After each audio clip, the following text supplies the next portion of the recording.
এইটো মিচিং আৰু বড়োৰ লগত কিয় জঞ্জালটো আনিছিলে কিয় কাৰণে ছাৰ ইহঁতে মোক ফাৰ্ষ্ট টাইম ইহঁতে মোক ভিডিঅ' এটা এৰিছিলে আৰু এই ভিডিঅ'টো মই চাই পেলাই মোৰ নিজৰ মনটো বান্ধি ৰাখিব নোৱাৰাৰ কাৰণে খং উঠাৰ কাৰণে আমাৰ বড়ো জাতিক এনেকা কৈছিলে কাৰণে মই এইটো ভিডিঅ'টো তাৰ বনাই দিম আৰু মই নেক্সট টাইম এনেকা জীৱনত ভুল কাম নকৰো সকলো অসমবাসী ৰাইজক ক্ষমা কৰিছে এবাৰ আৰু জীৱনত মই নেক্সট টাইম এনেকা ভুল নকৰো আৰু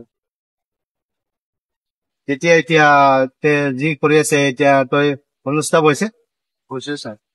নেক্সট আৰু নেক্সট টাইম নকৰো ছাৰ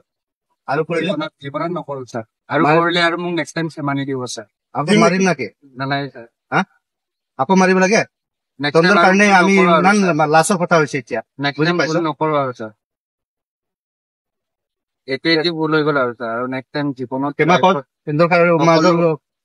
সকলো মিচিংবাসী ৰাইজক মই ক্ষমা কৰিছো আৰু নেক্সট টাইম এনেকা ভুল নকৰো আৰু অসমবাসী ৰাইজকে বড়ো মিচিং নেপালী আদিবাসী সকলো ৰাইজকে কৈছো নেক্সট টাইম আৰু মই এনেকা লোকক জাতিক লৈ বিষয়ে এনেকা ভিডিঅ' নবনাম আৰু এবাৰৰ কাৰণে ক্ষমা কৰি দিয়ক এইখিনি কেছটো সকলো মিলি পেলাই কেছটো যেন উঠাই দিয়ে যিটো ক্ষমা কৰিছো মই এবাৰৰ কাৰণে এবাৰ মোৰ ভুল হৈ গল এই এবাৰৰ কাৰণে মই ক্ষমা কৰিছো সেই কেছটো যেন চবে উঠাই দিয়ে